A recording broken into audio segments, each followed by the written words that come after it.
Hello, ഇന്ന് ഞാൻ എന്തൊക്കെ കഴിച്ചത് നോക്കിയാലോ. രാവിലെ തന്നെ അമ്മ ഉണ്ടാക്കി നല്ല അടിപൊളി പത്തിരി മുട്ടക്കറിയാണ് കേട്ടോ കഴിച്ച്. എനിക്ക് അമ്മയുടെ ഈ പത്തിരി മുട്ടക്കറി ഭയങ്കര ഇഷ്ടമാണ്. പത്തിരിയൊക്കെ ഭയങ്കര സോഫ്റ്റായിട്ട് നല്ല തേങ്ങാപ്പാലൊക്കെ ഒഴിച്ച മുട്ടക്കറിയാണ്.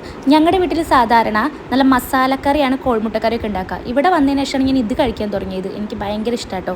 അത് കഴിഞ്ഞപ്പോഴത്തേനും കറണ്ടൊക്കെ പോയി എൻ്റെ ഫോണിലെ ചാർജൊക്കെ തീർന്ന്. അപ്പോൾ ഞാൻ അമ്മയുടെ ഫോണിലാണ് ഈ വീഡിയോ ഒക്കെ എടുത്തത്. നല്ല മൂത്ത മാങ്ങ അമ്മ ഒരു കഷ്ണം ചെത്തിക്കൊടുന്ന് തന്നപ്പോൾ അത് കഴിച്ചു. പിന്നെ ഫ്രിഡ്ജിൽ ചോക്കോബാർ ഉണ്ടായിരുന്നു. കറണ്ട് പോയ കാരണം അത് മെൽറ്റ് ആവുമെന്ന് വിചാരിച്ചിട്ട് നക്ഷമോൻ കാണാതെ ബാക്ക് സൈഡിൽ വന്നിരുന്നിട്ട് അതും എടുത്ത് കഴിച്ചു കേട്ടോ. അത് കഴിഞ്ഞപ്പോഴാണ് വെല്ലുമ്മ വിളിക്കുന്നത്, നല്ല ചക്കി മാങ്ങിയൊക്കെ ഉണ്ട് പഴുത്തത്, അത് വാങ്ങിക്കാൻ വായോ എന്ന് പറഞ്ഞിട്ട്. അപ്പം അതും വേഗം പോയി വാങ്ങിച്ച് വരുന്ന വഴി ഒരു 2 അവിൽ മിൽക്കും മേടിച്ചിട്ട് ഞാൻ വീട്ടിലെത്തിയപ്പോൾ ഞാൻ ആദ്യം അഴിച്ചത് നമ്മുടെ ആ ചക്കയുടെ പൊതിയാണ് കേട്ടോ. വലിയ നല്ല ചോളയൊക്കെ പറിച്ചിട്ട് വെച്ചിട്ടുണ്ടായിരുന്നു. അപ്പോൾ അതൊക്കെ കഴിച്ചു. പിന്നെ അതിൽ എന്തൊക്കെ ഉണ്ടെന്ന് ഞാൻ പോയി നോക്കിയപ്പോൾ അതിൽ നല്ല പഴുത്ത മാങ്ങയും പഴമൊക്കെ ഉണ്ടായിരുന്നു. പക്ഷെ അതൊന്നും ഞാൻ കഴിക്കാൻ നിന്നില്ല കേട്ടോ. ഞങ്ങൾ നേരെ ഫുഡ് കഴിക്കാൻ പോയി.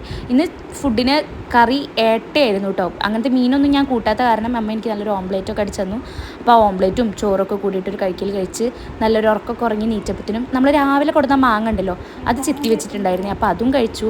അച്ഛൻ കടയിൽ നിന്ന് വരുമ്പോൾ സമൂസ കൊണ്ട് വന്നിട്ട് അത് കഴിച്ചതിന് ശേഷം നേരെ ഞാൻ അമ്പലത്തിൽ പോയി അവിടെ നിന്ന് തൊഴുതിട്ട് ഞാൻ നേരെ നക്ഷമോന് ചെറിയ സർപ്രൈസ് കൊടുക്കാൻ വേണ്ടിയിട്ടാട്ടോ പോയത്.